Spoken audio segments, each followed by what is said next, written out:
And welcome back, everyone. Welcome to another day number 2 of World Team League 2023 Summer Code A. I'm, of course, your host, Light VIP, and with me, I will soon be joined by the likes of the AsherBro. For the time being, I'm going to be a little bit alone. I think Asher's in a ladder game. I'm going to call him out. I'm pretty sure he's in a ladder game right now. So until he finishes, until he realizes that there is a game to be casted, that there is WTL, he will be joining me. Until then, we are going to be kicking things off here with Berserker Esports versus Team ABYDOS. You can see the lineups here on the screen right before your eyes. We have Spatz going up against QuanTa, DIMAGA against Creator, and PAPI versus Nightmare. Of course, ABYDOS is one of those heavily favored teams. They are basically the old Club NV. They got a new sponsor. And the other day when we were casting QuanTa, he did confirm, he did message me, and he said that the ABYDOS sponsor is an anime company. It's an anime game developer as well. So it's not just anime that's, it's not just the waifus that are sponsoring WTL, but some different waifus are also sponsoring Team ABYDOS as well. So, oh boy, you can't escape the weebs. You just cannot escape the weebs. It's they're everywhere. They are everywhere. And this first matchup is a banger. I wish Asher was here for it. One of my favorite Korean Terrans. QuanTa is going to be going up against Spatz. Oh boy, and game number 1 is going to be on Neo Humanity. Bit of a smaller map. For those who don't know, the starting map is predetermined. The players have no say in it. It all comes down to the admins of WTL. So they've chosen Neo Humanity of all maps, and QuanTa and Spatz have to face off here. And this is going to be interesting. I'll be honest, I don't get to cast too much QuanTa in TVP. He's not as crazy as Hon Mono, but he's very stylistic. We saw last time in TVZ, QuanTa, he loves his quad Thor drops. He loves his mech style, really unique mech style, very Thor oriented. Orientated. So I feel like he's going to be a really interesting player to play against. Meanwhile, Spatz is a recent pickup to Berserker Esports. If you remember, we casted Spatz do very well in the EU Ascension League in Code S. And after Spatz won the event, he took down a lot of big European names to do so. After he won, Berserker Esports signed Spatz, and they even attributed their signing of Spatz because of his performance in Ascension League, which was really cool. It was really cool that a tournament that we were able to be a part of directly correlated in Spatz getting picked up.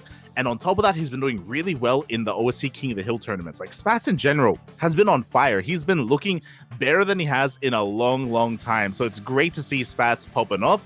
So I do think that he's going to be a bit of a wild card here. I do think that this series is going to be closer than we otherwise assume. And speaking of being close, speaking of cutting it all the way down to the wire, I can't even introduce him because in the bottom right-hand corner of Neo Humanity, we have the South Korean Terran, QuanTa. And who's in the top left?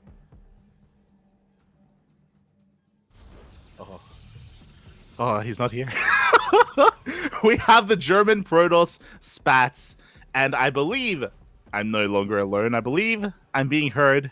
Asher, are you muted, Papi? Are you muted? I don't know who's in the top left. Oh, I know that. What do you mean? We're casting from a clean feed. Oh, yeah. I linked it to you. Yes. You're an animal. Oh my god. But yes, I'm no longer alone. Just in time for the first game. Welcome, AsherBro. Welcome. Oh, What? my god. Yes. You sound a little bit different. Oh, okay. Let me do something. Yeah. You sound a little bit wobbly, a little bit deeper than you usually do, but it's all good. It's all good. As we are getting into this, and again, there's been a lot of hype around Spatz in general. I do think that he's going to be a real asset to his team, to Berserker Esports, maybe even the ace player on Berserker Esports, to be honest. I may just go that far with him. And QuanTa's not the strongest Korean out there, especially on Team ABYDOS. You know, he's more stylistic than anything. So yeah, this is going to be a pretty close one. Yeah, absolutely. I mean, Oh, do I sound better? yeah, you did. You do. You did. Okay, yeah. Looks like we're going to be having pretty standard builds coming out from both players so far. But yeah, QuanTa definitely is definitely a strong player in his own right. He just happens to be on a very strong team. So yeah. Yeah, he is going to be overshadowed a little bit by some of the other big names like Cure, like Creator as well. Even Nightmare. Nightmare has a little bit more notoriety because Nightmare's been a part of GSL Code S, and QuanTa has yet to make it that far. So yeah, it's going to be an interesting one to kick things off. It's going to be an interesting one to see which team gets momentum coming into this series, as we have decided our builds of choice here. And Spatz is going for a Twilight Council opener. Yeah, so he's going to be going for pretty standard opener. This is just going to keep him safe. A nice standard kind of catch-all style. It makes a lot of sense on this map as well. This is a map where, you know, it makes a bit more sense to be more defensive. So I'm expecting to see Blink in an early third base.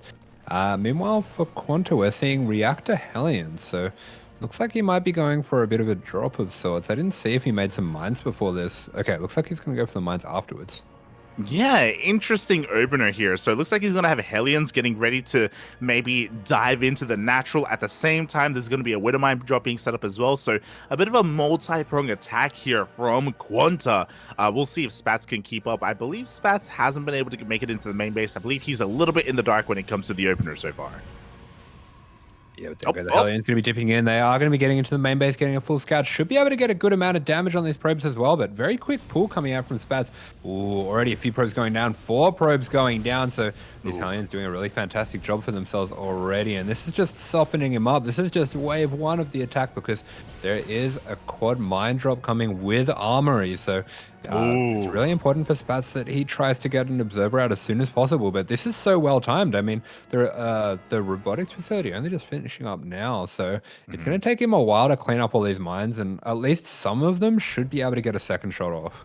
Yeah, exactly. And here we go. The drop is about to kick in across the map. Meanwhile, we have a bigger commitment behind this. We have another Widowmine and 4 more. Sorry, we have another Medevac and more Widowmines behind this as well being produced back at home. So QuanTa is not going to just be done with this with one drop. He's slipping into the natural base. An observer. No, sorry, a Prism is on the way, not an observer.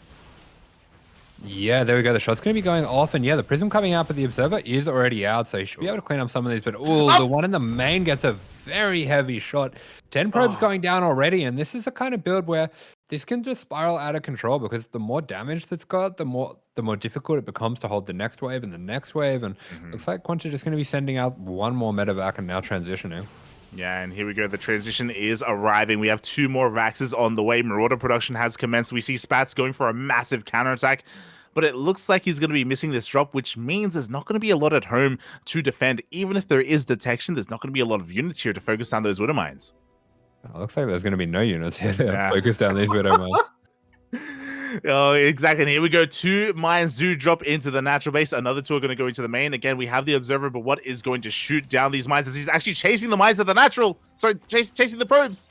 Up! Yeah, he's got the mine chasing down the probes. I'm not sure if that one hit. We've got no hits yet, but unfortunately, one of those jumping into the gas geyser. And we do have the Stalkers coming in now for the attack. And this is okay for QuanTa because of all the damage that he's got. He can pull SCVs here, but this is some very good equalizing damage here for Spatz. Yeah, it really is. QuanTa is losing workers. He can afford to lose some, but not too many. So far, the macro is pretty good. A lot of these Stalkers do manage to blink down to the low ground, and we still have continued high ground vision as well. The mines are going to reset! Oh, yeah, this is the danger here, and suddenly this becomes very hard for Spatz because he's not really going to be able to reinforce too much across the map, but he is making... I was going to say he's making headway. He's kind of just done it. He's killed all the SCVs, pretty much. There's only 17 left for QuanTa. Yeah, I was surprised as well. 29 SCVs went down. That is an insane amount. And we see how far Spatz is ahead. Despite the fact that a lot of probes fell to these Widowmines, he killed so many more SCVs. Ugh. Yeah, absolutely. Behind this, going for a Templar Archives as well makes a lot of sense in these low econ situations, and Archon can pretty much just end the game on the spot. Oh, it really can. Meanwhile, the mines try to go back in for another shot, but they get focused down before they can burrow. The aggression has ended, and Spatz has the map control. He has a massive economic advantage. I'm shocked with how many workers he was able to kill, and yeah, now he's in a pretty good position. Yeah, absolutely. So it looks like it's going to be a Charger Archon follow-up from this, and going to be dropping Stalkers into the main as well. So with the 4 Stalkers, we can one-shot these SUVs, and it's a pretty safe move to go for, of course, with the Prism. So nicely done there. We'll just be getting that out of there. And for QuanTa, I'm not really sure what his timing is going to be here. It's possible that he can look for an SUV pool maybe, and just try to get as much as he can up and running and just take the boys and go, but it's going to be Storm getting chronoed out. So very clever by Spatz there, kind of eliminating the only win condition here for QuanTa. And even then, we just don't really have that many boys to pull. You know, it's not looking too good here for QuanTa. He throws down the 3rd CC. He's going to attempt to macro out of this. He's going to try and slow the game down. But as you said, because splash damage is on the horizon, Spatz, he's crossing his T's, he's dotting his I's, he's getting ready for anything. Yeah, and this Stalker is, this War Prism is very annoying for QuanTa to deal with. I mean, he has pretty much kept up with the supply here, but it's just all the tech that Spatz has on the way is going to overtake him pretty drastically. It really is, and defensively, is there a world where maybe QuanTa can take a fight? I mean, he doesn't really have too many factory units or siege units. He doesn't have a lot of splash damage. He's really just reliant on his bio army. And against Storm, which is finishing up just in time for this push, it's hard to be optimistic. I want to believe in QuanTa. I want to believe that he can just spread his units perfectly and take a fight. Let's see if he can pull it off. Yeah, it's a big ask. It's a difficult map to do it on as well. And the Prism's going to be coming in. No Vikings to be able to deal with that Prism either. So there's a lot of potential there. And here we go. The Zealot Warping going to be coming through. And QuanTa just jumps on it. That's crazy. Yeah, he takes a massive Storm to the face. We do see the army of Spatz just pushing on forward. We do have a bunker behind this. We do have some repairs as well. But another Storm. Yeah, another massive Storm going down on the army. And I mean, QuanTa's doing a good job. He's letting his units heal up. But as I say that, the rest of them go down. And I think this is just about it. Massive Storm. Zealot Warping should clean up the rest of this. And that will be just about all she wrote. Yeah, it really should be. I mean, we've got a couple of Widowmines that are going to have more shots off here to defend. But behind this Spatz, he's taking a 3rd base. We have another Nexus on the way as well. We have more Immortals being rallied across the map. QuanTa, he's got maybe one last fight left in him here with all these mines. Ooh. Yeah, I mean, a lot of these medevacs went down as well, so this bio is so heavily bruised, and it just stims again and again, and it's going to be obliterated if that Storm lands. It really is. That's the other big thing to keep in mind is we still have some High Templar in the back lines. And here we go. The first Storm is another Storm is going to be connecting here on those SCVs. QuanTa, I mean, it's going to be able to hold on for now. Spatz still not quite pulling the trigger. Not yet. Yeah, so I think I'm a little bit. Yeah. Yeah, you are very far ahead. I'm going to jump forward. I'm at 10, 18, 19, 20, 21, 22. Oh, yeah. Okay. Beautiful. Beautiful. And from here, Spatz, he's just happy to throw down 2 more forges. He's like, you know what? I don't need to break you. I don't have to push into this natural. You can just chill, and I'll just take the rest of the map. I'll just macro. That's all good. You can make me do this if you want. Like, it's either going to hurt now or it's going to hurt more later. You just see QuanTa just clearing a pretty heavy supply block there. And, I mean, what's the path to success from QuanTa from here? I mean, he has to break out at some point. Ooh.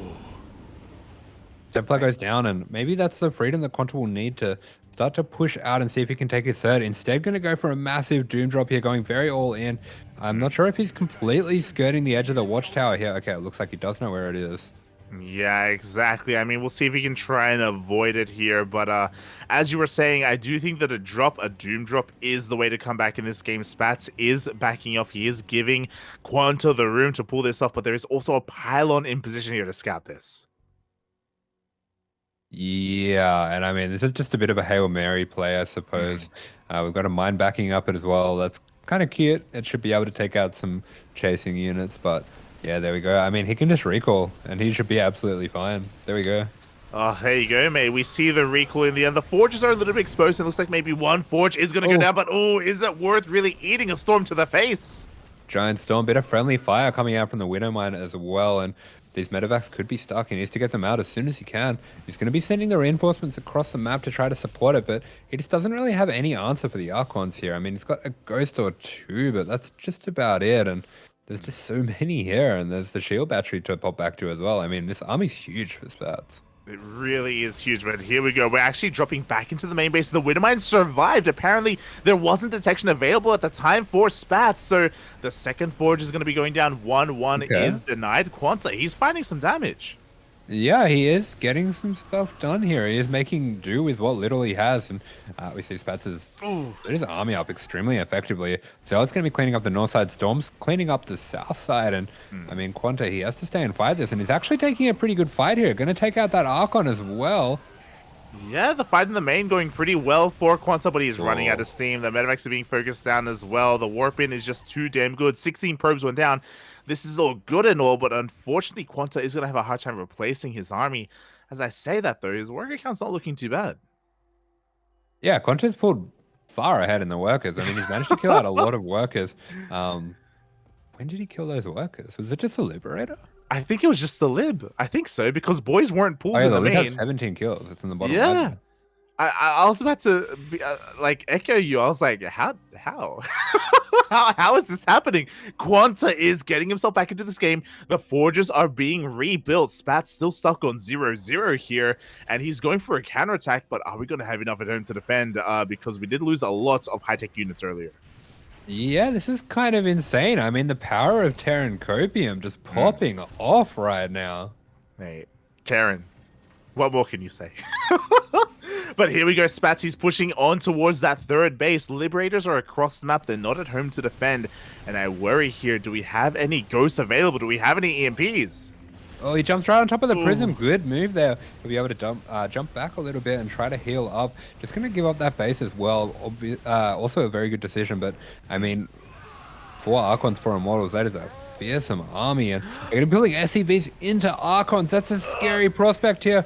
Looks like all of the bio is getting focused down, and it's going to be close, but the Immortals survive, and they are the bulk of the DPS here. Yeah, questionable move here to try and fight with those boys. He's forced all the way back to his natural base. Nice EMP on the army with the reinforcements. He's going to be able to force Spatz back. He pulls the boys once again. Doesn't commit yet, but both players are now hurting desperately here in the economy. He's crazy. That's why I like him. I like them crazy, PAPI. Oh my goodness, we have a couple of Widowmines in the middle of the map. Going to be able to catch some of these reinforcements. Oh, but the shields are slowly regenerating. Spatz once again going to be threatening this third. Another storm does connect with the army. My goodness, Spatz is so all in with this army, though. He lost so many probes to the Liberators across the map. Does have the Prism here for reinforcements and for a bit of micro potential, but a huge storm is going to be pushing QuanTa back, and these medevacs absolutely starving for energy right now. We do have a couple more popping out, and that's going to be crucial for this defense, but he has a pretty Marauder heavy army against 4 Immortals. He really does, but these storms have been money storms here for Spatz. They're what's keeping him in this game. It's what's winning him the game. If he's able to pull it off, the bunker goes down immediately, but the Immortals are being focused down as well. Yeah, the Immortals are being focused down. Really good Warp Prism micro going to be saving most of them, and QuanTa has to pull back. I think he might have to pull boys if he wants to do this, but he's going to take as much time as he can just to heal up his units. I mean, both players really low on workers now. Such a scrappy game between these two to start things off, and I really can't believe that QuanTa's brought himself back into this at all. Yeah, this is very close, and you say he has to pull the boys, but arguably he's been pulling too many boys. Like some of these fights, I don't know, man. It's hurting him more than it's helping him, but he may just need to for this final fight. He's diving on top of the army, picks up some units on another storm. Oh, the storm! These clutch storms. He's just saving them for the perfect moments, and it just keeps on resetting QuanTa when QuanTa would like to finally jump on top of this army. Looks like I don't think we have another storm. He is going to be focusing down the Immortals. Oh, one more storm goes down, and this army is so battered and bruised right now. I don't think he can take this fight. He barely cannot take the fight, barely isn't able to overcome these storms here. Every single storm from Spatz, again, has just connected so well. We are running out of money. We barely have any mineral patches remaining in both the main base and the third. And Spatz has been able to retain his key units. He still has 2 Immortals. He still has an Archon. Yeah, I mean, QuanTa's supply was keeping up with the Protoss all this time, but I mean, he was just one storm away for so many fights with all that bio in the orange health. And ooh, this is going to be a very high value mine. Takes out a High Templar. Pretty crucial pick off there. Oh my god, yeah, QuanTa's still in this. I mean, he's down to 8 workers. He's down to 8 SCVs, but the power of the mule, QuanTa, he's taking his linear base. He is still in this. He still is fueled by the power of Copium. And if he's able to catch some of these stray High Templar, some of these stray high-tech units, he can still take a fight. His army supply is still comparable to that of Spatz. Yeah, I mean, QuanTa realizing in this moment that he does need to get on the offensive, needs to try to chase down these units, but Spatz, he's continuing to make High Templar, building up that energy as well, realizes that his path to victory here, especially with these medevacs battered and bruised and low on energy, is just going to be accumulating damage, and Storm's a really good way to do that. Yeah, the only way for QuanTa here is for those EMPs to connect before the storms do, but it's difficult because there's a High Templar waiting in that prism. It's going to be so difficult to try and connect that and avoid those storms. And here we go, Spatz is moving out once again. Yeah, they are going to pass each other, so there's a potential here for QuanTa to get some more probe damage, which I think is probably the best way for him to get back into this game. Yeah, he's going to be going for the third base. We do have an EMP. No recall is going to be available here. The Nexus is going to be going down, as well as the workers. Meanwhile, Spatz is not turning around. He's committed to the counterattack. Yeah, I feel like QuanTa needed to go after the probes there, as they're going to be having these depots raised, and the natural has to be given up for QuanTa, so he is pretty much completely out of mining. It's going to be a big recall. I think QuanTa needs to get out of here. This is a pretty scary moment for him with all those Zealots there. The Zealots can start chasing. Yeah, oh my god, QuanTa has to be careful not to get surrounded. He's falling back to the help of these Widow Mines. 2 Widow Mine shots are going to be able to go off here, but we have detection. The Widow Mines are also going to be cleaned up. QuanTa, he's running for his life, running back to his boys so we can pull the storm from the high ground, the storm from the high ground. Oh, the EMP, no, it misses! The EMP. Oh my! Saw it, but it just wasn't good enough, and there's just way too many zealots here. I mean, as the Terran here against such a zealot-heavy army, you really need to be quite high in supply, and we're about to see why. Exactly, but you know what? We still have a couple of Widow Mines. We see a scan. Observer goes down. God. Oh, so clutch. That was so sick. Here we go. The mines up. Sorry, the zealots are moving forward. They do take 1 mine to the face. The CC barely survives. Yeah, I mean, Spatz as well struggling to get the mining going, but we can see QuanTa with 0 income right now. He is completely out of money and not really in any position to take a fight right now.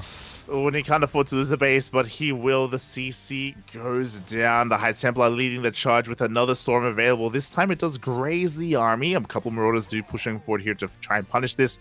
We still have another storm behind this. QuanTa, you need your mental for game 2. Don't do this. He's taking a ninja base towards the right-hand side of the map. He's going to be able to mule that up and get another, base up and running here. Spatz is not, he's unfortunately unable to quite catch that, but we have another observer. Oh boy. Yeah, there we go. The mules go down. This is his last chance here. But I don't think even with those mules mining, it's going to be enough, as we do see Spatz just camping outside the front of the base with those storms in tow. Yeah, exactly. There's still 3 High Templar available there. QuanTa does have medevacs. He could try and drop across the map. To be fair, there is potential for him to do some counter damage, but he's going to leave himself vulnerable. He has to be very careful with his army movement because he's being spotted by that observer. Yeah, that he is, and he is starting to poke out a little bit. And his Marauder's pretty scary, of course. They are quite scary. They can focus on these High Templar if not too careful. Meanwhile, the Widow Mine scuttles in to the third base, but we have a forge. A cannon is on the way. Oh, a couple of other Widow Mines are going to get focused down as well as they try to waddle in. Oh, and Spatz has found the base. I think that might just be it now. Yeah, the base has been found. QuanTa has to lift, but you know what? He's got a Liberator. Here we go. He's got a standing army. Smaller than his opponents, but the lib, the MPs, I want to believe.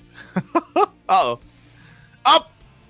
Oh yeah, we have a mine drill coming out. It is going to be feedbacked, but it's going to get through still. I don't see this doing too much damage, of course, with the cannons in the mineral lines. Yeah. There's a cannon at least at the third, so he has to be a little bit careful with that. We do see a little bit of a run by here at the natural of QuanTa. He doesn't really have anything in position, so he's going to be losing even more SCVs. Yeah, nice little run by, and as you were saying, not much here to do with a quick recall as well as the army comes back, and he uses this moment to dive in on the third, but the Liberator actually doing work right now. He hasn't got on top of it yet. Oh, we can't be losing ghosts to these storms. Oh my god, the ghost, they just sat in almost the entire storm there. It does do so much damage here to the army. That Liberator, as you were saying, does a lot, but looks like another CC is about to burn down. Ooh, so close. The ghosts continue to zone out the bio, but no more bio going to be going down just yet. It can sit back and heal. As it's not looking. The observers are looking at it. Oh my god, a storm. It looks like another one connects with the entire army. Leave him alone. Someone stop this man. No! It's just trying to survive. Oh, the medevacs are almost all dead. If one more storms land on those, they are all going down. And I feel weird saying, and that's the end of QuanTa, because he's extremely dead right now. Yeah. There we go. GG is there. GG gets called, but QuanTa, we thought he was dead 10 minutes ago, but he dragged himself back into it. This was still a pretty close game. Very impressive that QuanTa almost came back here. That was a masterclass in copium. Oh yeah. This is the power of the Terran copium, mate. You know, some people, they don't believe, but like the Terrans, they don't realize that they can persevere, and sometimes they can just win games. They can. It's crazy. It's crazy. Yeah, absolutely. And that was definitely a bit of a scary situation for Spatz. So maybe QuanTa just staying in to play a bit of the mind games as well, just showing him, you know, if I'm behind, I can make it even. So what's going to happen if we're even? Exactly. You know, like Spatz is going to be shaking in his boots a little bit after that last game, because he should know that he had it won at a certain point. When he was containing his opponent on 2 bases, when he was working on his 4th Nexi or looking to take a 4th, like Spatz was in so much control and he almost died. It was crazy. Yeah. So we'll see where QuanTa is going to bring it all back here. Game 2, Babylon. Alrighty. How do you know that? Am I behind? Do you not see Babylon in front of you? Oh, no. What? Oh. I don't know how. What are you looking at? What do you mean? It says set 2. Another. Yeah, it said near humanity. Oh, no. Oh, where are you? I love clean feeds. They're so much fun. They're so much fun, Papi. They're so much fun. But yeah, it is going to be Babylon here as the next game. Pretty interesting choice here from QuanTa. Yeah, I guess slightly larger rush distance compared to Neo Humanity, but nothing too crazy. Yeah, nothing too crazy at all. I mean, it is a little bit weird, I would say, a Terran picking this map. I feel like it's a pretty solid map for Protoss, but he might have something in mind. Yeah, like I was talking about this earlier in the lead up to this game, but you know what? I'll put a pin in that, because in the top left-hand corner of Babylon, we have, representing Berserker Esports, Spatz. And in the top left-hand corner, the lukewarm bear? That doesn't sound very nice. Representing ABYDOS, it is QuanTa. I don't think he's the... hold on. So Jinio is the youngest bear. Yeah, Jinio is the youngest. And then Honmono is the hottest. It's the crazy one. He's crazy. He's crazy, Papi. He's crazy. QuanTa can't be lukewarm. I feel like that's got to be Percival, right? Percival is the most sane. Percival? What? Yeah. There's 4 now? There's 4 3 bears. You said Percival's the most sane? Out of all of them? I think so. No. Am I wrong? Yeah. I guess he's... I think Jinio is the most normal out of all of them. True, but he's also the youngest. He's the purest. That's what I would say. He's pure. He's always smiling. He doesn't know weird. He has to smooch. Like he doesn't know he plays Terran. Yeah, exactly. It's beautiful. He has the attitude of a Korean Protoss. He's like happy. A Stats or someone. Yeah, Stats or a hero. You know, big. But to be fair, Ryung has a pretty good time. It's true. As long as he's not playing, he actually is a pretty terrible. Yeah. He's like, I don't know. He's like Sheldon. He's happy as long as you don't make him play the game. And then True. a darkness comes over him if he has to play the game. Then he spams Imba in the chat in the GSL semifinals. Yeah, I mean, Yeah. I don't mind people getting the truth out there. It happen more often. True. But speaking of the truth, I'm honestly pretty excited to see how this all plays out for us because we do have the Reaper going to be sniping that probe in the middle of the map. Sorry, in the main base, we do have a double gas opener here. But I'm curious because QuanTa has a unique style against Zergs, right? Like he's crazy against Zergs. You know, he's good at Thors. I kind of want to believe that he's secretly crazy like that against Protoss as well. I want to see some mech. That's what I want to see. I think he's got it. learning. Yeah, it's the second Rex. This map makes a lot more sense now. So I'm pretty sure I'll throw down a Stargate, a Starport after this. Yeah, there we go. There's a Starport. So it's just gonna be, it should be a medevac tank followed by a lib. Okay, so it's an interesting kind of like one base 2-on-1 setup. But as you were saying, you know, with Liberators a little bit more firepower behind this.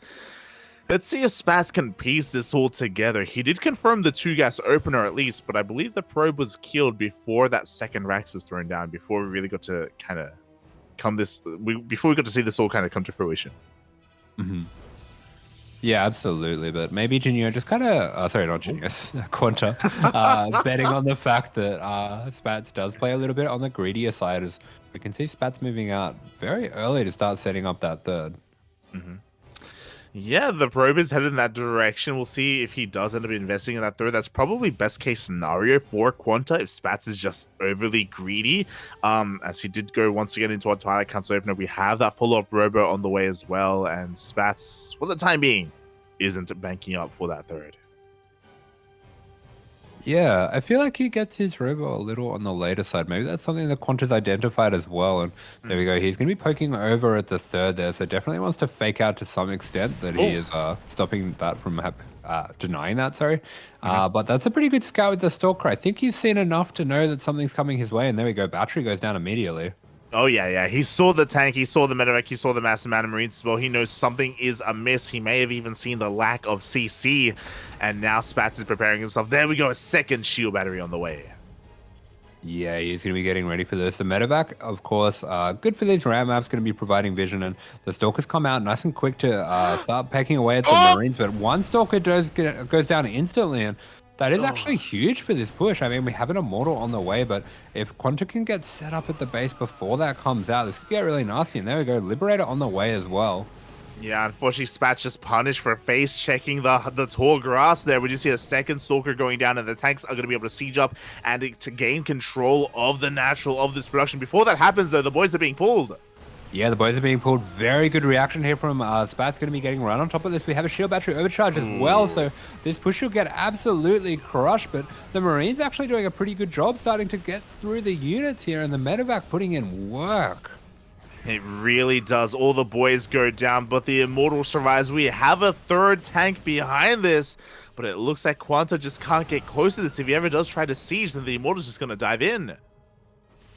Yeah, the Immortal and Stalker putting up as much damage as they can. Really good micro coming out from Spatz, just dancing back and forth. And there's such an awkward position to be in as a Terran. He really needs to save that tank. Nicely done. Empties up the space with the Marine for that tank. And the Liberator actually going to be getting some really good damage on the Immortal. Oh my god, it looks like the Immortal is barely going to go down. No, he gets the tank for his troubles. He's going to get cleaned up. Oh, this Immortal has to get the hell out of here. I'm a little bit concerned about it. Uh-oh. Yeah, the Immortal just big chilling out there, and it looks like it will be joined by a couple of its friends here, but QuanTa should have a little bit, should have enough to go for one more wave of this push, and looks like Spatz is, yeah, maybe getting a little bit greedy here, trying to wrap around. Yeah, a couple of Stalkers going to be trying to catch some of these reinforcements. It looks like they will. They have to go the long way around. Meanwhile, a couple more boys are being pulled. Again, QuanTa is pretty goddamn all in with this. And if he's able to catch half the army here, he can take advantage of that. And oh no, he's going to lose the tank! Wow, fantastic move from Spatz there, going around the back to take out the tank. We're going to be having this Liberator looking to siege up in the main, and I think QuanTa definitely wants to make sure that Spatz is microing at the front as that's happening. And here we go. He does push at the front line here with his tank and his Liberator. Going to try and siege up unawares. And there we go. He does end up getting a couple of probe kills in the main base. Meanwhile, another overcharge is popped. Yeah, shield battery overcharge goes down. That means the Liberator is going to be able to be taken out. Looks like the pool has been done in the main, and all the Immortal going to be taking out the tank. Kind of flexes a little bit. Do you see that? It like raised its guns in the air after it killed the tank. It's like, let's go. Yeah, he just cheered in victory, mate. He knows what he just did as we see the army blink on forward. I believe the Liberator in the main has been dealt with, and there is nothing left. Liberator actually coming back in, still dealing a little bit of damage, but for the most part, the main push has been cleaned up. Yeah, looks like QuanTa has been microing that Liberator pretty heavily. He's going to be able to take out a couple more Stalker. I think he might get this Stalker. Oh, it was so close. Oh my god, one shot away.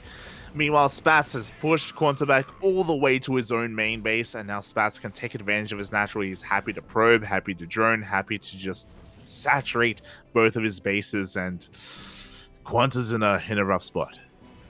Yeah, we're back on the copy, and we just can't get enough of that good stuff. And I mean, for QuanTa here is just Giga all in. There's no transition out of this, especially with that starport. There's no stem, no combat shelter or anything like that on the way. He is going to be trying to take out the medevac. Doesn't really get it. And I mean, QuanTa's close enough to home that he can just repair that up now.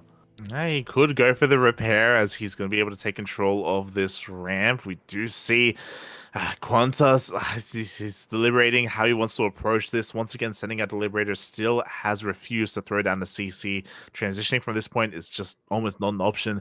It looks like there's a second Liberator actually sieged up outside the natural of Spatz as well, so he could try and go for, say, a tri-pronged attack.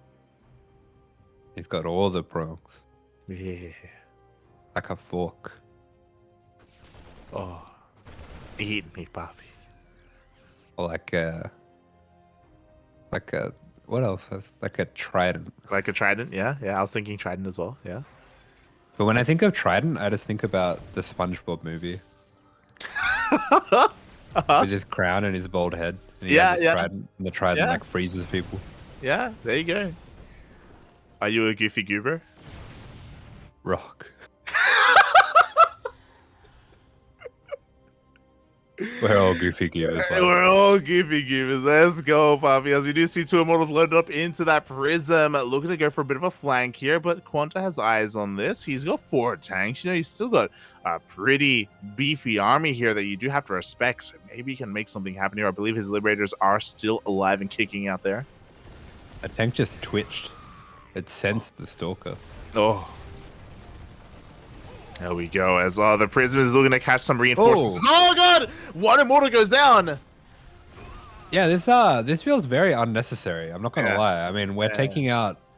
I don't think we're even killing Marines. We're just kind of damaging them and taking down medevac shield energy. I mean, heal energy.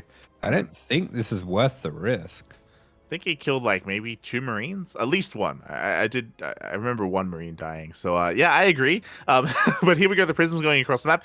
Charge is about to finish up as well. So Spatz's army is becoming that much more technical, that much more refined. And I don't know if there's much at home to defend against that Prism. QuanTa's got to make something happen here. There we go. The boys are being pulled, but the tank gets caught out. Oh, up. Ooh. There you go. The tank goes down the cell. It's going to be fighting the SCVs. Never what you want happening here as a Terran. Looks like I think the Immortal might have been going down. And actually, QuanTa's find himself in a really good spot. And I don't think this is a fight for Spatz here. No, it's not a fight at all. Oh my god, the charge lots go down. The gateways are depowered. That's what, 4 gateways being depowered. He's diving on top of the Immortal. Can he get it? Yeah, Stim is finished. It gets the Immortal. The Observer pops the hell off. And we have 5... we got the 5 tanks here depowering everything. They're just gonna kill everything. I mean, why not? And I mean, for Spatz, he's actually in a really rough spot now. This was such a clean hold, and I don't know why he fought that low ground. I guess he needs to save these buildings, but I feel like he just needed to wait for 1 more warp in. Maybe bring the Immortal home. Yeah, exactly. Just needed the Immortals back at home. Just overextending a little bit here. To be fair, Spatz, you know, he still has some production. He still is warping in and still getting an army ready for this. QuanTa is down to 7 SCVs. Like, what you see is basically what you get. But combat shields just finished up. Okay. I mean, we've got these tanks in the corner here. Actually, an Archon made here for Spatz. That's going to be very useful. It's going to be pretty hard to do too much about that, but he is really dancing with danger, dropping it in front of these tanks. This Oh is just my. Oh my too god. fancy. Yeah, it's Way too too fancy. The prism goes down. Spatz, he was maybe celebrating a little bit too early here, and now he's being punished for it. But it's still not over. So QuanTa is looking for a way in. He may be looking to try and drop into the main base, but I think he only has one medevac, so it's going to be a little bit awkward if that's the case, as he's actually turning around. Okay. I guess he's going to try to clean up these stalkers, maybe find a rotation here. I'm not really sure what the end goal should be here. Looks like he is going to meet up with his reinforcements, and yeah, we can see the main pretty much completely mined out here. Yeah, we are running out of money, but now we have a second medevac. Oh no! The Immortal, sorry, the Archons, they want the medevac. They're going to be able to catch the army on siege! Oh, yeah, I mean, I think that's it. Yeah, exactly. There was so much potential here. What was that? 5 tanks, 2 medevacs, and a massive bio army, but QuanTa wasn't looking. He wasn't expecting the army to come at him from that direction. And even though Spatz almost through, he's caught it back. He's back in this. Oh, the sandwich comes around. I mean, this Stalker's going to be putting a bit of damage on the Marines, threatening that medevac as well. And I just don't think there's really anything that can stop these Archons. We should have 2 tanks sieged up on the high ground, so he might be able to draw out the game a little bit longer, at least.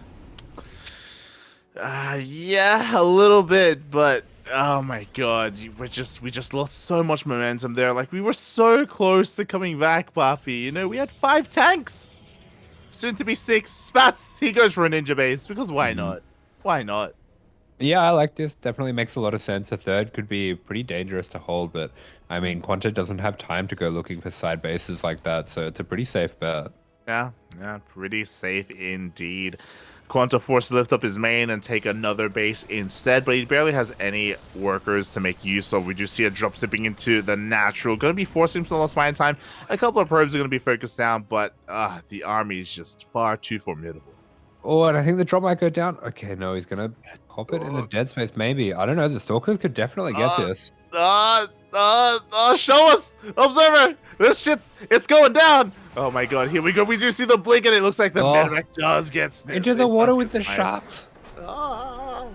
It killed him. GG, well played gets called. QuanTa is going to be sleeping with the fishes as he gets 2-0'd here by the German Protoss, by arguably the ace player of Berserker Esports. So this was a very important match for them to take, because it's not going to get easier from here. Why are there sharks in the water? What, the sharks can't be in the water? Space water? Yeah, the space sharks. Oh, okay. So GG, well played here to Stats, and yeah, really solid performance. The games themselves were very close, and we saw QuanTa almost bring it back game after game. It was so close for him, but just a couple too many slip-ups, a couple too many mistakes here and there. And yeah, unfortunately, he does fall here without taking a map. Yeah, exactly. But he did have a good showing for himself. He made things pretty scary, and I mean, this is probably going to be the closest series. We do have Creator and DIMAGA, and then Nightmare PAPI coming up. I mean, that PvP is a pretty close one. I think Creator probably a fairly heavy favorite over DIMAGA, but we saw some big upsets yesterday. We saw DIMAGA popping off as well, if you recall. Like, he was impressing us in the qualifiers here earlier. Do I want to say qualifiers, or was it or do I want to say in OSC King of the Hill? I remember recently we've been casting DIMAGA, and he's been doing quite well for himself. So I'm really excited to see how he does here against Creator. Creator is the clear favorite, though. He's arguably top 2 Protoss in Korea right now. Yeah, definitely a very strong player, and it's going to be interesting to see how he wants to approach this. He does have some really cool builds as well, so I'm hoping to see maybe some disruptor drops here. Oh yeah, I am hoping to see that. I'm hoping to see that as well. Hoping to see that as well. So yeah, this is going to be an interesting one here. Game 1 is going to be on Royal Blood, and DIMAGA, he's gonna whip out something special here. As you were saying, obviously the best Protoss in the world is Hero, and likewise he's also the best Protoss in Korea. But Creator, he did relatively recently do well in GSL. You know, he's been a very solid Protoss player. He's been really improving over the past couple of years and has solidified himself as a terror in the scene. It's unlikely for him to drop a game, but you know, we like the underdog story. We like it. You want him to whip it out? Oh yeah, always. Okay. Wait, you don't? No, when I'm around other people. Oh, you want it all for yourself. Yeah. Oh, selfish. Well, maybe you can learn to share with me, Asher. As we are getting into this and spawning in the bottom left-hand corner of Royal Blood representing Berserker Esports, it is DIMAGA. And spawning in the top right-hand corner of the map for ABYDOS, it is Creator. Sending out an early probe scout. Oh, it's just blocking. Let's go, PAPI. Yeah, we do have the probe moving out here. Of course, quite standard in this matchup to just force the unnatural. Natural, as you're saying, just blocking. DIMAGA, sending out his own drone fairly early as well, just to take his own base here at the third base location. Yeah, for sure. So going to be pretty standard stuff coming out so far. Yeah. Everything is good. Everything is standard. And, oh boy, Asher, I gotta ask you, you know, recently we've been getting some new sponsors for tournaments, some new sponsors for teams, and they all have a theme going on. I was kind of talking about it a little bit, but the waifus, you know, they're coming at us from every angle. It's a losing battle. At a certain point, Asher, when are you gonna concede and just embrace it? Oh, no. Absolutely not.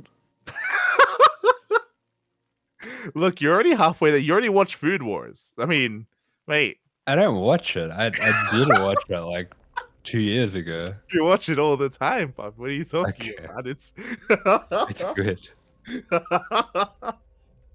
You like it. I like it. I see. It's good. I understand. Yeah. It's just the it's just the new age. It's the new era. The era of there was the era of Kespa. You know, there was the era of WCS Premier League and ASL. You know, recently we had the era of Toby and Shopify, right? So, you know, sponsoring all these events, and now it's the waifu, the era of the waifu. Oh. Maybe it's the era of me playing a different game. Yo, D4's around the corner, buddy. Let's go. Counter-Strike 2, anyone? But of course we are getting into this game, and yeah, Creator, not doing anything too crazy, is going to be opening up with a Stargate. Yeah, pretty standard play coming out. Actually getting a huge block here on this base. Kind of insane the difference between players and little things like this, like the probe movement. I mean, he saves the probe, almost blocks out the hatch as well. Oh my god, that was so close. The Lings were just there in time to make sure the Adept gets denied entry into that natural base location, and DIMAGA is able to get his base down. Yeah, but with that, the second Adept going to be arriving, and I mean, everything just happening so fast. You can really sometimes tell the difference in some of these top flight players and just how aggressive they're able to be, how quick everything comes out. And man, he's getting on top of the drones already. This is so much damage. 3 drones going down, 4 drones, 5 drones. This is way too much too early. This is unacceptable damage at this level of play. 5 drones and a tumor and a delayed third as well. These 2 Adepts have more than paid for themselves. And this is the crazy thing about Creator. We talk about this all the time whenever we get to cast him, is that he is not a normal Protoss player. You know, when the meta is one way, Creator, he looks for another way to play. And he is opening up not with an Oracle or not with a second Oracle. He's opening up with an Oracle and then a Void Ray. Yeah, interesting. Maybe just anticipating as well some kind of all-in coming his way. The Void Ray is going to be a little bit extra safe, but there we go. He's going to be diving straight onto the main. There is no Spore. All of these drones going to be going down, and the Queen just watching in horror, trying to do what she can, but 7 drones. Yeah, that's the thing. One queen is not enough to keep a base safe. You need at least two if you don't have a spore in position. There was no spore. The opening was so chaotic and DIMAGA just wasn't in position. We even have a supply block here. Oh, God. Yeah, it's all happening this way. We're going to be clearing out all of these overlords. Third goes down at a pretty decent time as well here. We're going to be having some extra oracles, and I think 2 more oracles dipping in could get a huge amount of damage considering how everything's gone already. It really can. Even with these spores, you can still pick off some gas mining workers. You can still dive in and take a couple of hits and then dip out, even if there is a spore as well. As we do have these 2 oracles, we have a 3rd oracle behind this. And because of all the redroning, DIMAGA cannot touch the 3rd of Creator. Creator doesn't need to keep his oracles at home. Yeah, there we go. Going to be taking down 2 more, poking the queen a little bit as well. But okay, 3 drones going to be going down. Get all of those oracles out, and man, I don't know how DIMAGA holds anything that comes after this. Yeah, it's just all this lava is forced to be spent on rebuilding drones. Creator is up on the worker count already, and he's not done. He's got 3 oracles on the map. He's got a void ray, and 2 more adepts are making their way across the map as well. Yeah, but they're getting set up as well as these adepts, and these adepts, if they start shading into bases, I don't know if there's enough links to even deal with them. We're going to be having a bit of a multi-pronged attack being set up here. I think those oracles could probably dive into another base while the adepts are going ham. Yeah, they probably could, to be honest, and that's what we should be expecting to be seeing. Looks like Creator isn't going to come into the shade. He's going to back off for the time being, just threaten DIMAGA, so just threaten a couple of lings or some units as a response. So Creator is going to be taking a more passive approach here, and that's fine. He's already got a nice lead. He doesn't have to overcommit and overextend. I'm going to sit in the corner like, yeah, you cancel those shades. He's like, yeah, you run away, and then like Creator, he fronts on him, and he's like, ah. Oh my god. As 3 oracles dive in, 1 goes down for 7 drones. That is already well worth it, especially considering all the damage that was already done. And now here we go. The ground army has arrived. It's barely even an army, but it is going to trade so well against these things. Oh, has to be careful that we do see us around. Oh no, we're fine. You hit him with the, I was talking to the guy behind you, and then they turn around to look and you'd run away. Yeah. Oh my god, and here we go. DIMAGA is pushing out. He does force a recall. He's going to be able to pick off 2 of those zealots, so not too bad, but the rest of the army comes on over, and because of the void ray, DIMAGA can't really commit to a push. He doesn't really have too much anti-air to speak of, so the void ray will just be shelling away the entire time. Yeah, he can't avoid taking damage. Oh. Yeah. Oh. Yeah. Train animal. Oh my god, as the 2nd oracle is finally going to be going down as well. Nicely done here by DIMAGA to be able to keep up with at least these oracles and finally shut some of them down. Interestingly enough, Creator, I don't know if you saw that. He made a Phoenix. Oh. Okay. What's you going to do with that? Yeah, I don't know. I don't know if it was intentional or not, but yeah, he's got a Phoenix out there just scouring the map. He's pushing in with Archons. He's got 1 Disruptor. He's got 1 Colossus on the way. This is like the kitchen sink. He's got like 1 of everything. Yeah, and I mean, with the amount of damage that he's got, I think this should work. I mean, that's a lot of roaches, but massive oh my god, that was nasty.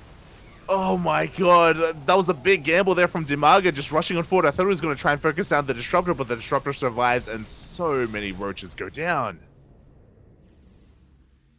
I mean, I think he would have lost his fight if he didn't get such a huge Nova. Yeah, 100%. 100%, mate. Like, Creator was 100% overextending. You know, he was in the middle of nowhere. He barely had any units, but because of that Nova, the punish is not real. And DIMAGA is just rushing for a counterattack, but we'll see how he does. Oh, can he get the Disruptor? Oh no! Oh, another massive Disruptor going down, and with that, the chances for DIMAGA getting slimmer and slimmer. But maybe Creator not really respecting him enough. I think he should be, maybe trying to sit back a little bit more on these batteries here, not just rushing on in trying to end the game so soon. Yeah, a little bit reminiscent of Spatz. Maybe it's just a Protoss thing. When you're that far ahead, you just start aping it up a little bit, and at the same time, he's still kind of getting away with it. We do have these Zealots in the main base and the natural. A lot of drones are going down, especially in the main. Oh my god. Yeah, pretty huge damage there already. 7 workers going down. Meanwhile, we have continued disruptor production. We're just going to be solidifying our army here with more Archons, more Zealots as well. Colossi coming out of really peculiar composition, honestly, from Creator. It's, again, not necessarily the best army against Roach Ravager. The Colossi are really peculiar to me as well. But, you know, it's working anyway. You know, it does its job. Yeah, I think it makes a little bit of sense. I mean, you're dropping back onto the batteries, trying to shave off Lings. It's definitely a bit weird, as we do see, yeah, Creator going to be dipping back in with those Oracles that he's kept alive, getting those Revelations. Going to be throwing down as well that Stasis Trap for him to fall back on, but I think this is the army he's been looking for. Now we have a serious-looking army, and that's going to be very hard to contend with. Yeah, the death pool has been created. We do see a massive weapon to charge us in the main base as well. DIMAGA has to respond at the same time. The main army is pushing in between the natural and the third. Oh, my goodness. Every time. God. Both Novas connect, insane damage being done. We do see a lot of Banelings waddling on in. They're going to actually trade incredibly well. But alas, there's nothing else remaining. GG gets called and Creator takes the game. GG, pretty convincing first game out of Creator there. That felt fairly one-sided, but the two players have gotten a feel for each other now, and I think DIMAGA's going to be feeling more confident in whatever he chooses to do from here. Yeah, I agree. Like, even though Creator won this game, there was some really odd choices, and I'm sure DIMAGA as well is feeling a little bit off about that game as well, and he may be thinking, you know, if I just play a little bit more solid, if I'm just a little bit less afraid of my opponent, maybe I can make a series out of this, because as you were saying, there were a lot of moments where if the Disruptor shots, if the Purification Novas weren't as perfect as they were, then some of those fights probably would have gone DIMAGA's way. Yeah, I mean, that one in particular where he was just waltzing down onto Creep, that was pretty scary looking, but yeah, that was just a brutal Nova. I mean, that was a lot of brutal Novas. I'm kind of feeling the pain a little bit. I don't think there was ever a Nova that wasn't at least half good. Like, yeah. Oh my god, it was brutal to watch, mate, especially as a Zerg player myself. Bearing in mind as well that, of course, both players are going to be playing with a little bit of ping, and splitting against these Disruptors is going to be that much more difficult for DIMAGA. So it is something to bear in mind, something that has to be taken into account here. And we'll see how DIMAGA comes back, as his map of choice is going to be Ancient Cistern. Okay, so a bit of a larger map here. Hopefully that's going to help him out, help him keep a bit more safe and get into a bit of a later game here. But I wouldn't mind also seeing him go for something nasty, something cheesy. Maybe a proxy hatch. That's what I want. A proxy hatch. I thought you were leaning into the 12 pool on Ancient Cistern, but that is not what we're getting. That's crazy. True. In the bottom left-hand corner, we have DIMAGA. I keep dropping behind you. And in the top right-hand corner, playing for ABYDOS, this is Creator. Here we go. Don't you just love the clean feed? That clean feed. Oh, that's terrible. Where are you at now? 36, 37, 38, 39, 40, 41. Yeah. Okay. Yeah, let's go. Well, we do see DIMAGA once again forced to take the unnatural natural. The drone was already headed in that direction, accepting his fate. Not allowed. We're not allowed to expand normally, PAPI. It's illegal. It's a new law. New times. Fair enough. Oh my god. So yeah, he does accept his fate there. And likewise, I'm really curious to see what DIMAGA has in store for us on Ancient Cistern. It is possible that he believes if he's given more time, more breathing room, more freedom, then maybe he wants to go into the mid game and the late game just in a better position. Maybe he has that kind of confidence in his own ability. Freedom. Liberators. Oh. I like where your head's at. Yeah, that may be where the head of DIMAGA is at as well. We'll see. We'll see how all of that kind of comes together here. Meanwhile, Creator, whatever the hell he wants, he's fine, Bob. He's fine. Yeah, the world's his oysters. We did see, yeah, everything just going to be finishing up nice and normal. Did you find Deckard Kane? Oh, Deckard Kane. Deckard Kane. The Herodra Cube. I did. Weren't you watching them? I almost finished Act 1. I'm at the very end of Act 1. I found the monastery. Quite a lot. I found the monastery. I killed the blacksmith, and then I went back and he's like, Light, I need you to go and kill the countess.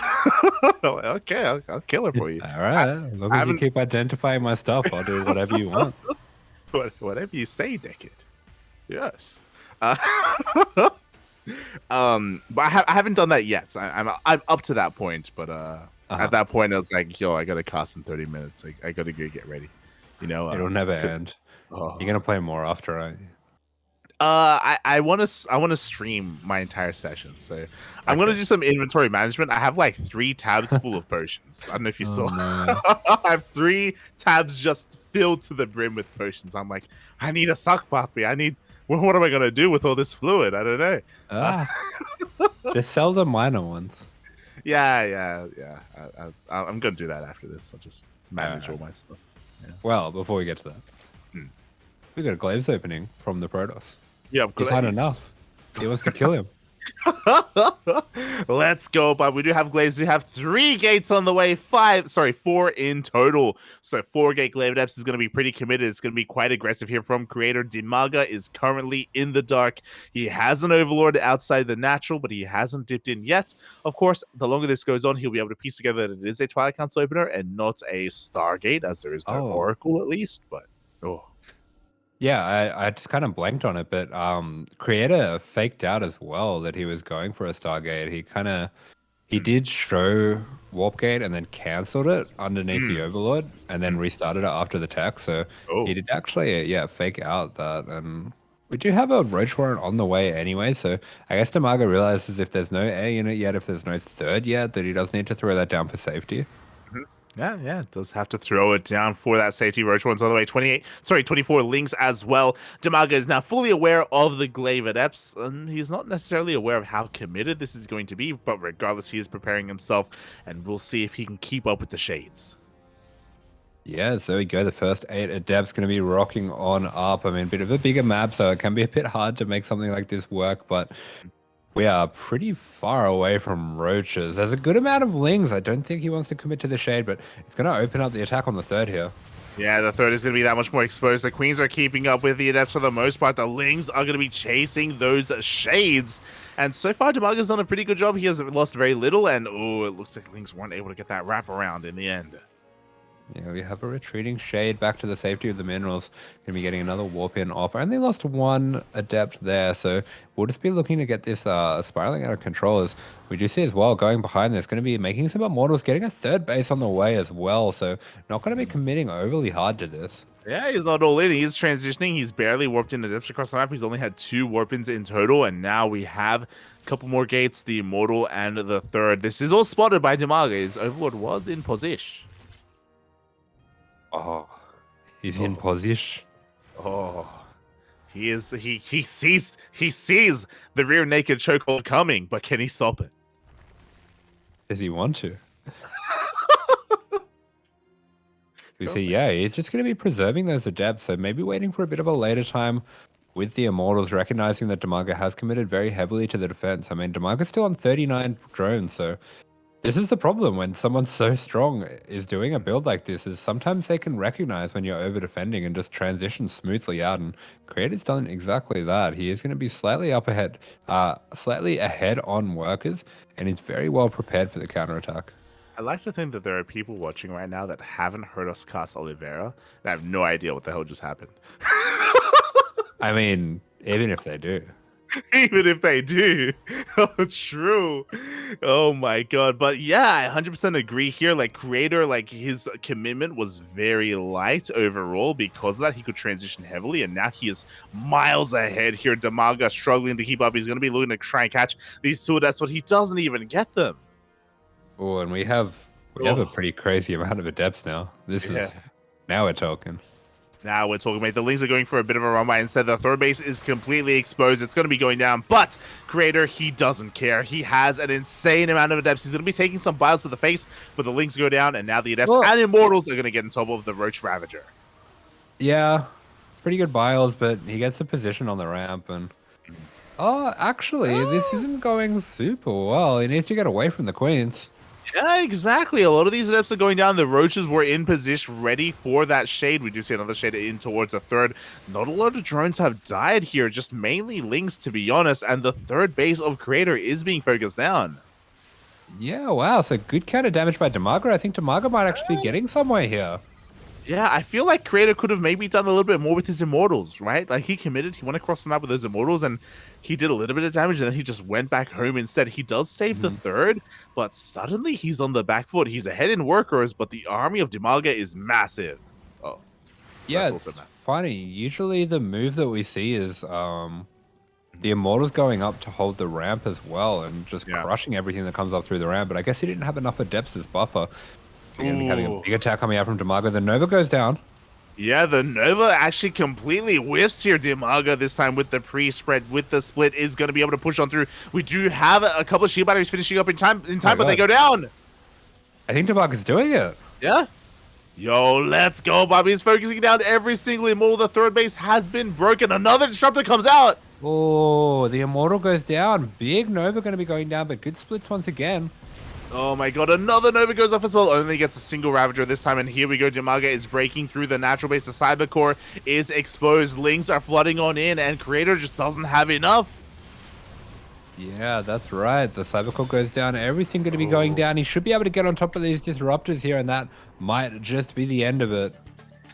And there it is. DIMAGA fights back, puts a point on the board, and takes a game off of Creator. Creator was looking so damn good, but that big commitment into that Adept push didn't really do much of anything. He got 3 drone kills, and that is it. And he was just bleeding out Adepts to those Roaches, and those Immortals weren't really supporting his army much at all.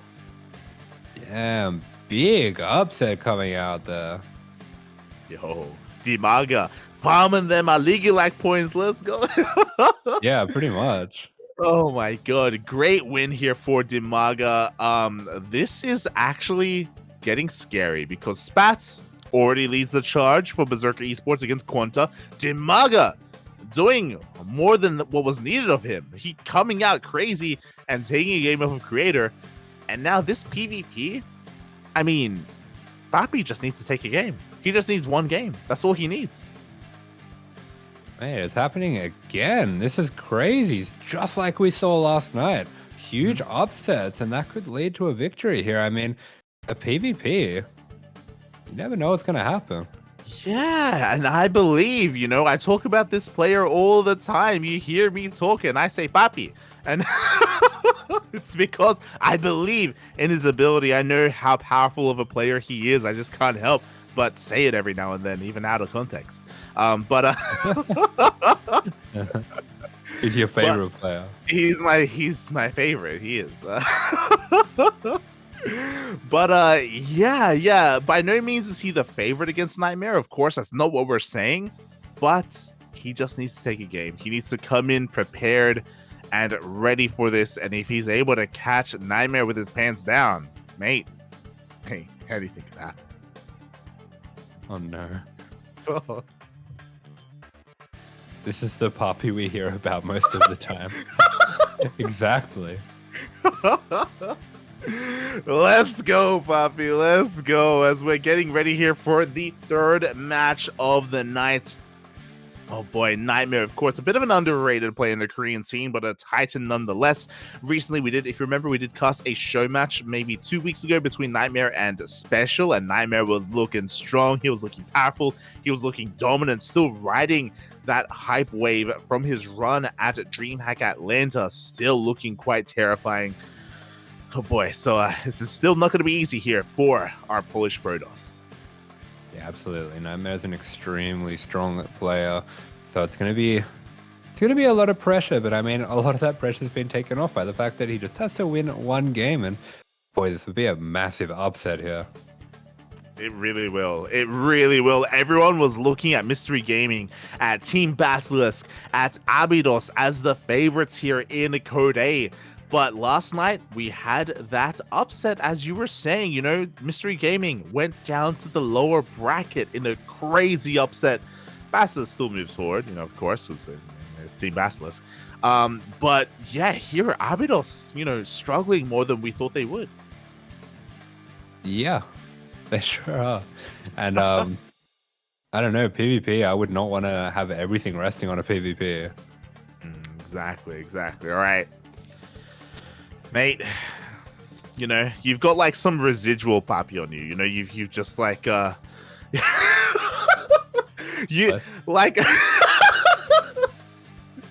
you know, you've been here with me for quite some time. You know all about PAPI, right?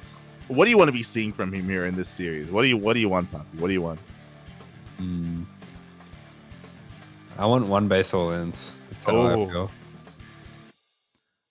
And Predictions. DTs. Are we gonna see a Forge open there?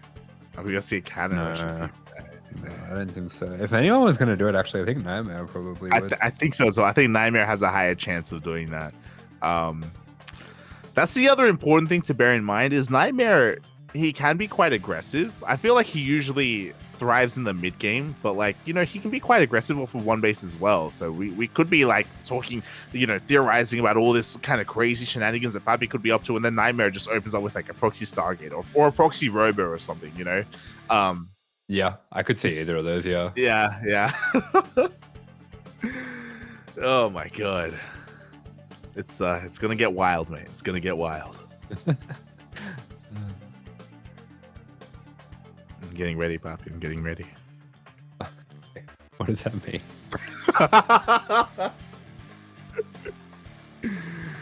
Look, despite his name, you know, I rarely get to cast the guy. I rarely get to cast PAPI, you know? Like, every now... Like, when it comes to the Polish Protoss out there, you know, Art, we have Cristiano, we have Geralt, we have Ziomek.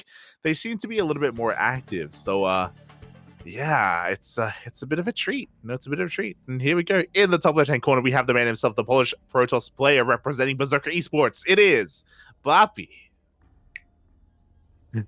PAPI, no. And in the bottom right-hand corner of the map for ABYDOS, with it all to do here ahead of him, it is Nightmare. Let's go, mate. Let's go. Already we do see pretty standard numbers from both players. Looks like they are setting up for a gate expand, but just because it looks like they're setting up for it doesn't mean that that's what they're going to be committing to. Looks can be deceiving, Asher. Oh, I see. Oh. Okay. What? What? What's going on, like? What? What's your thing? You lost your mind. What? You're crazy, PAPI. I didn't say anything weird. What are you thinking? Hang on. Rufus is climbing over everything I own. Oh. Ah. Hello. Real deal. Tell him he's late. He missed the Zerg game. It's already over. He is late. We're going to be seeing, it's going to be a bit of a mirror one gate expand from both players.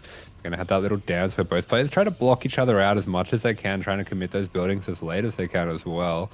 Oh, that was very cute by PAPI. Actually trapped the probe for a little bit. If he'd been able to do that to get the Nexus down, that would have been so sick. Oh my god, that would have been amazing. Doesn't get it in the end. We do see both players have started up their Zealots. Of course, Nightmare has to commit because we do have a pylon block. We will need that Zealot to clean up that pylon and to actually get its expansion up and running. PAPI's going to have the option as well. If he wants to, he can go for a cyber block as well. Yeah, exactly. So he can continue to go for the block. I haven't seen many Protoss players actually doing that lately, so I don't know if that's just a little bit unpopular these days. Maybe people don't really mind being forced into a faster Stargate. Mhm. Yeah, it's because a lot of Protoss players recently they actually don't even let the pylon finish. You know, it's they usually just Mhm. cancel it and try to force out a zealot just to be as efficient as possible and not slow themselves down either. But in the end, the pylon does go down. Nightmare does have a nexus on the way, and so does PAPI. PAPI, of course, though, his is a little bit later because his Stargate is faster.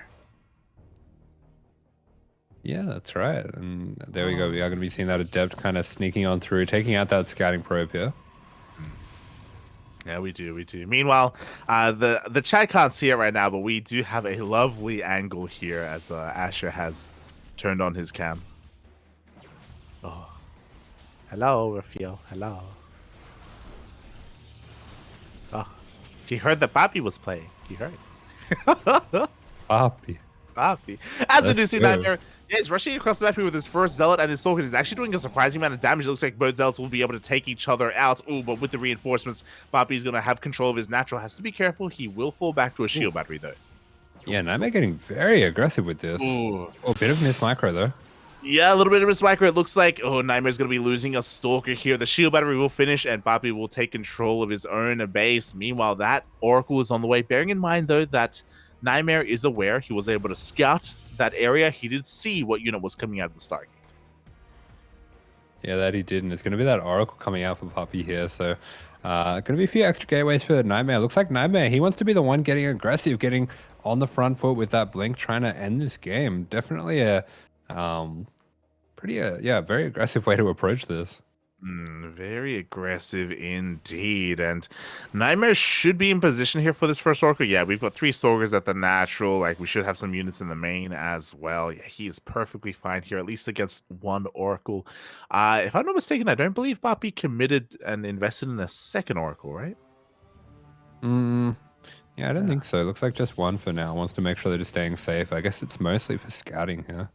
Yeah. So not over investing in this, and I do appreciate it, to be honest. Even though 2 Oracles do one-shot workers, I think that Nightmare is a good enough player to be able to deny that anyway. So just doesn't want to over-invest in something that won't necessarily pay off. As yeah, here he isn't even able to pick off 1 probe. Oh. Yeah, we do have a proxy gateway coming out for Nightmare, so it looks like he's going to be going for a bit of 4-gate aggression here. And has Papi really caught onto this yet? I don't think he's really seen anything to make him suspect this. And oh, yeah, actually, he's going to be looking to take a 3rd here. So definitely don't think he knows what's going on here. And this could get problematic. It really can. He's going for a fast start as his opponent is basically going for a very committed 2-base push here. Unfortunately, he hasn't scattered in that area. We do see Nightmare getting ready to move out as well. For the most part, Papi is keeping up. Like, we have Blink on the way behind this, and he's going to be catching up in those upgrades. Oh, he scouts and he sees a probe getting ready to expand. Yeah, I mean, that's doubly bad. He lost the Oracle, which is really nasty. That was a very good bait by Nightmare, but as well as that, he's going to think that Nightmare was looking to take that 3rd. I mean, maybe he was. Maybe he's going to throw down a 3rd behind this, but he's very heavily committing to the Stalker pressure here either way. Yeah, he is. He's ahead in armor supply. He is throwing down a 3rd base behind this, as we see, but he's now across the map with his army. Shield battery is on the way, but it's not ready yet here for Papi. Oh, really nice blink micro coming out from both players. Going to be a bit of a battle going down to see who can micro this better, but Nightmare might just back off here and let those units heal up a little bit. Yeah, exactly. And again, Nightmare still has the numbers advantage. He's going to be able to catch some of these transferring workers as well. 6 probes go down. This already makes it worth it. And Nightmare, he's looking to keep pushing. Okay, very aggressive blink, going to be jumping straight on in there. Should be able to focus down the shield battery overcharge. Doesn't even need to. He's one-shotting those Stalkers through the overcharge and now going to be rotating into the natural, punishing Papi for trying to keep up as well. And it looks like Nightmare just snowballed this out of control. Yeah. GG is called. GG, just like that. Nightmare going for his 4-gate timing is able to out-control and outmaneuver Papi. Unfortunately, Papi was just a little bit too greedy, didn't recognize what was coming across the map until it was too late. Yeah, exactly. But that means we are going to be going on to a game 2. So Nightmare very strong in that game, but Papi still has another chance to end this now. He does have another chance, and it's going to be on his playing field. It's going to be on his staging ground here as PAPI. It's going to be his map choice. What's he going to pick? How does he want to play this out? What's important is that game one was pretty innocuous. You know, it was a pretty stock standard game, and I want to see PAPI go for the Team GP maneuver. Oh, okay. Yeah. He jumps back one, but it's just to give Nightmare a false sense of security. And he bops him game two. Yeah, let's go. Your 1-2 punch, PAPI. You know, you lure them in and then you take them down. And game number 2 is going to be Ancient Cistern. It may be a big map. It may be a macro map, but that's why it's the perfect map to proxy. Yeah, I'll never see it coming. Never see it coming, mate. Meanwhile, again, massive shout out to Rufus. I believe Kuro actually made a new scene just for Rufus. I saw that. The Rufus cam. The Rufus cam. Let's go. Are we gonna can we use it? Can we use it? We did use it. Oh, we did. Okay.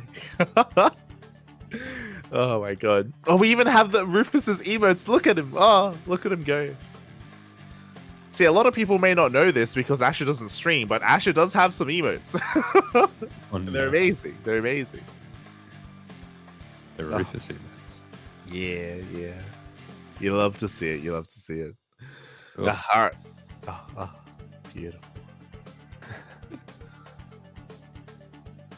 We can just sit here and just look at Rufus if we want. We can just. He's just chilling. Yeah. I think he knows. He knows he's the center of attention. He knows when he needs to come out here. He's like, oh, we got some dead time. Let me step in here. Spawning in the top right-hand corner of Ancient Cistern, we have the Polish Protoss player. He is blue for Berserker. PAPI. And in the bottom left-hand corner for ABYDOS, it is Nightmare. Oh boy. And as we get into this, of course, massive shout out to the chief sponsor of the tournament, Hypergriff. The waifus. They're in us all. Okay. God. Well, where in them? I don't know. I've never played the game. Maybe we should. I think we're gonna have to. Yeah. We'll stream it. Yeah. Oh my god.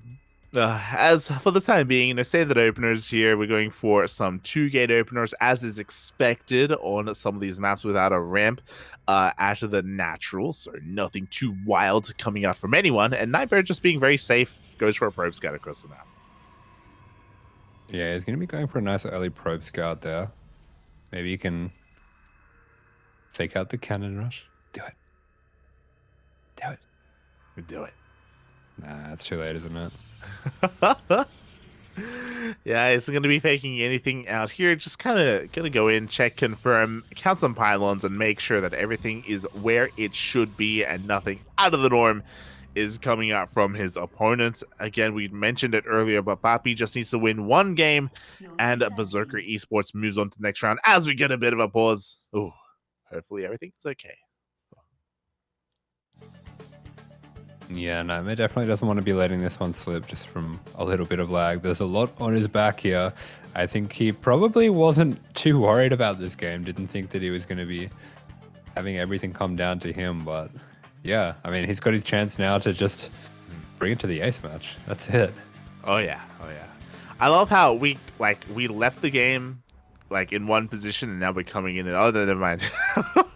I was about to say that. Yo, the Rufus cam is dynamic, you know. We're changing all the angles. Let's go. Oh, going larger. Excuse me. I like Clifford, the big red dog. Yeah. He's big, PAPI. He's big. Oh, as we are getting back into this game, hopefully it looks like all the latency has cleared up for our players, and we forgot to play a game. Yeah, we forgot to pick out the first few units, but we are going to be having depths coming out for PAPI and Stalkers for Nightmare. So first little divergence here does mean that PAPI's probably more likely to be going into a Stargate, looking to get the harass damage done, and Nightmare going for a bit more of a robust composition and could be looking to get an early Twilight once again. Oh, yeah, it could be looking to do so, as PAPI is getting 2 more adepts behind this as well. So he's going to have quite a lot to work with. He's going to be backing up those adepts, and yeah, if he gets across the map unscattered, he could do a lot of damage. Ooh, bad Nightmare going for a proxy pylon anyway. This might be a bit of a 3-gate all in, and he could be looking to get very aggressive with the Stalkers. That means that also means that Adept opening is going to be really nice for him because Yeah. actually, I was going to say because the 2 Adepts into Stalkers mean the Stalkers can trade a little bit better, but looks like PAPI actually going for an 8 Stalker attack, and I think these 4 Stalkers actually beat the 4 Adepts beat the 2 Stalkers quite handily. They do, but another 2 Stalkers are showing up as well. So Nightmare pulling back far enough where he doesn't lose too much at all. With the sheer amount of adepts, though, we can dive on this. PAPI is going to have an opportunity here, and he has to use this window to try and cut off the Stalker count before it gets too out of hand. Yeah, there we go. The 6 Stalkers going to be, 6 Adepts going to be going after these Stalkers. We do have that Shade as well to try to surround and trap these. And looks like that's exactly what he's going to be going for. It does have the Warp in of Stalkers as well, so he's doing a really good job pushing this back. He hasn't really lost too much himself. He hasn't, but his units are getting quite low, and there we go. The first Adept is going to be going down. The Stalkers of Nightmare getting quite low. It looks like a couple of boys, okay, not going to quite be pulled for the fight, but pulled down, Maynarded to the low ground with these Stalkers to reinforce. It looks like PAPI should have enough. Yeah, PAPI doing a really good job, almost completely securing this position here. We are going to be having 2 Adepts shading on through into the main for Nightmare, but all the Stalkers going to be going down. Oh my god, a lot of Stalkers go down, but the 2 Adepts are going to be getting into the main base of PAPI, and they're going to get a lot of damage done. They even force a recall. Yeah, quick recall going to be coming out from PAPI, but Nightmare should be able to get these Adepts out. Looks like that's exactly what he's going to be able to do, and he's going to be pressuring that Natural as well. Gets a few more probes on the way out, and he's completely stopped any counterattack that was going to be coming out of PAPI. I think he actually managed to get that Shade back into the main too. Oh no, it looks like there was a wall in position this time. There we go. The wall is a wall. Only 1 Adept survives. It's all going to get cleaned up. PAPI now has control of his side of the map, but Nightmare isn't done with the aggression. He has a proxy pylon out there, and he's going to be making use of it because he goes for a Dark Shrine. Okay, Nightmare continuing to just be all out with the aggression here. Yeah, he is not slowing down. Meanwhile, PAPI, unfortunately, he doesn't really have a lot of tech. He just now starts the Twilight Council. This is very late. He's got a faster Nexus. He's got slightly better economy, sure, but yeah, he doesn't really have much else to speak of here. Yeah, I mean, the economy lead does help, but I think Nightmare's done enough damage here to even that up. And I mean, what does he have for the DTs here? Does he have any detection at all? I don't believe he has a robo. Oh no, the Adepts, they shit in! No, this is going to force PAPI back once again. This is going to keep him busy back at home as well. The finishes up, but GG gets called. Yeah, I think those DTs might have shown up just at the last minute there, and GG will be called. We do have things tied up. We are going to be going to an ace match. We are headed to the ace match. Nightmare just completely pulling apart PAPI in the end, just tying it up there with those DTs. There was 0 detection available for PAPI. It was just a checkmate move, and now we have an ace match. We may have another PvP. Do you reckon they send PAPI out again? You're crazy. Oh, Spatz. Spatz? Yeah. What do you think? I'm actually not that familiar with Spatz myself. Man, I'm telling you, man. I'm on the Spatz hype train. I want to believe in the Spatz here. I want to say that he is the ace player for his team. And it would make sense for ABYDOS to bring out Creator, right? Or do you think they bring out Nightmare instead? Yeah, I don't know. I feel like Nightmare's having a bit of a better day today. It's possible. It's possible. I guess it's going to come down to the players amongst themselves. You know, does Nightmare feel like he is on a roll and feels like he's in the zone, in the mindset for PvP? Or does Creator want to redeem himself? Because he may have lost the game earlier, but he's still Creator. He's still a powerful opponent, a powerful player. It's possible that he may want to try and redeem himself in the eyes of the fans. Yeah, for sure. And I mean, maybe a PvP is something he's feeling a bit more confident in right now. It's possible. So ABYDOS, they have some options. Berserker Esports, I'm pretty confident that it's going to be Spatz. It's possible that they go for DIMAGA again. if they read that it's going to be creator, DIMAGA may speak up and be like, "Yo, if they're sending out creator, I can do it again." That'd be sick. Yeah. Snipe him. On altitude. Oh, maybe not. Maybe not. Yeah, maybe not. That's the thing that we have to bear in mind is that altitude is a very large map. A lot of bases, a lot of space, a lot of these kind of angles of attack as well.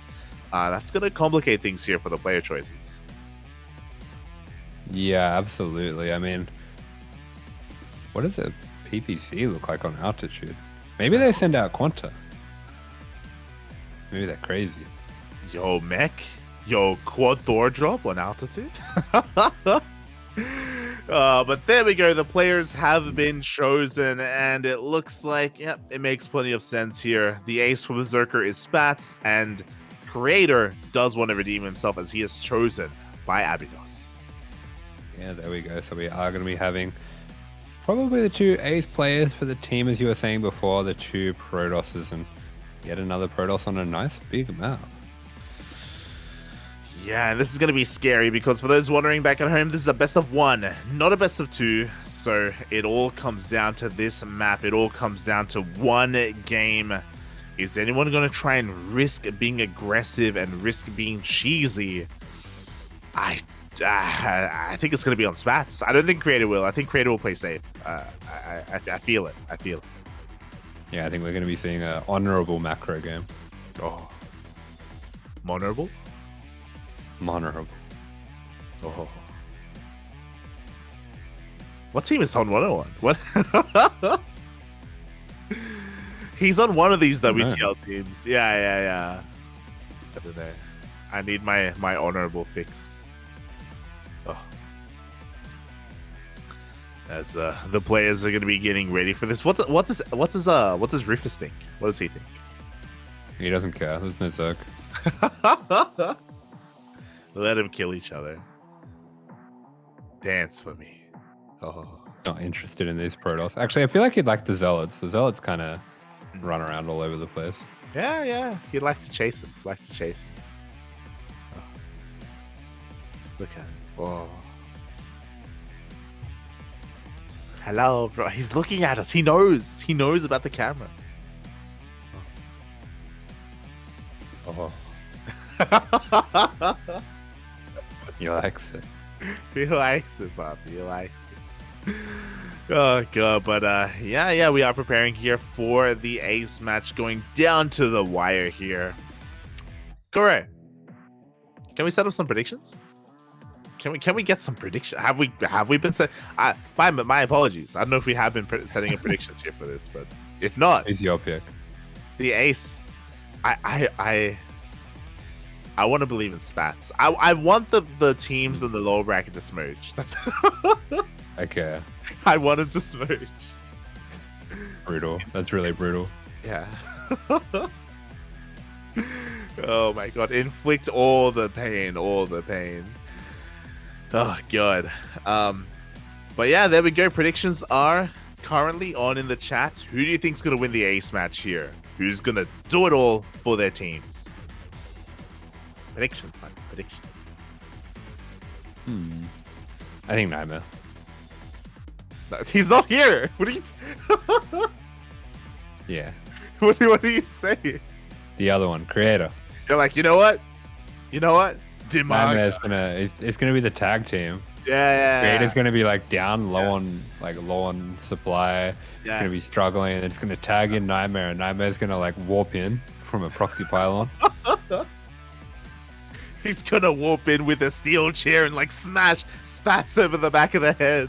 Yeah, then he's gonna put cannons in his base. He's gonna put cannons in his base. Oh my God. And then in comes DIMAGA. He's gonna come in with a drop of Lord. He's gonna drop queens all over the place. Yeah. Queens and banelings rain from the sky. It's like the campaign mission when they like call in the giant battle cruiser and it's like getting you out of a pinch. Oh, it's gonna be beautiful, Papi. It's gonna be beautiful. I'm sure we're going to get some 2v2 action later on. If you recall, there was a 2v2 tournament from WTL in the off season, and it got a lot of really good feedback. A lot of people did love it. A lot of people enjoyed it. So I'm sure we'll get that again after this. I'm sure. It was definitely really nice to see all the players, kind of a bit more of a human side to a lot of the players. There was quite a few of them that we don't normally see having so much fun on camera. People like Mario, and it was really cool to see. I always remember Dark and Hero. Like they were just always laughing at their opponents. Oh my god, it was good fun. I also loved that, if you remember, Hero throughout the course of the tournament, he'd get like smaller and smaller. Like he's just just get further and further away from the camera, or like the resolution of the camera just wasn't done properly. I don't know what the hell was happening, but his head just got smaller. He wasn't getting smaller, just his head. Yeah. No ego. But yeah, it looks like the players are just preparing themselves here. You know, we're just making sure that the lobby is made correctly, that it's made on the right server, and maybe some players just, you know, getting a little bit of water, staying hydrated. Mm-hmm. You should get some water left. Yeah, get it in. Wait, do you have a spoon in your water? It's coffee. It's what do you mean? Why are you having coffee? It's like midnight. Exactly. In the top right hand corner, we have representing Team ABYDOS. It is Creator. And the bottom left for Berserker Esports, it is Spatz.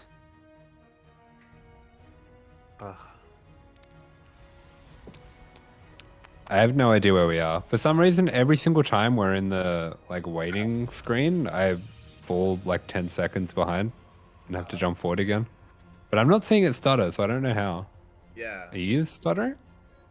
I'm not. Oh. It's been smooth, Papi. It's been smooth. Oh, and speaking of being smooth, here we go. Just taking a gander here at the sponsors. We've got Doyu, we've got Hypergriff, we've got TGI Fridays, we've got Trio. What the hell is that? Trio, and of course, Rio de Janeiro. You know, they are fighting for that plane ticket.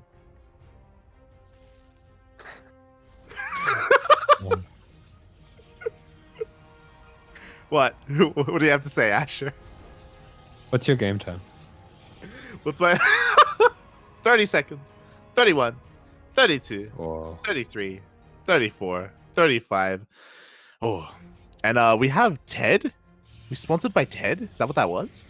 Yeah, the bear, the one from the Mark Wahlberg movie. Oh, the Family Guy. Ted. Yeah.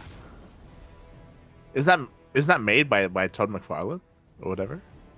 Yeah, whatever his name is. Yeah, him, the guy. Yeah.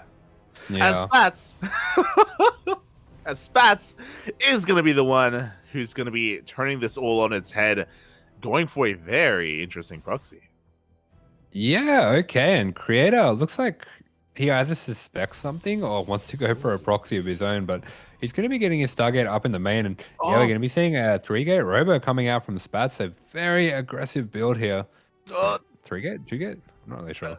I'm not sure either, but we do have an Adept out here scouting. It looks like the probe for Creator is looking in that area, but no, he doesn't go up the ramp. It looks like Spatz is going to keep his proxy hidden. Spatz is setting up 3 gates and that proxy Robo. And Creator is none the wiser. He does have a Stargate back at home, so he has options to make a Void Ray defensively once he realizes that something is amiss.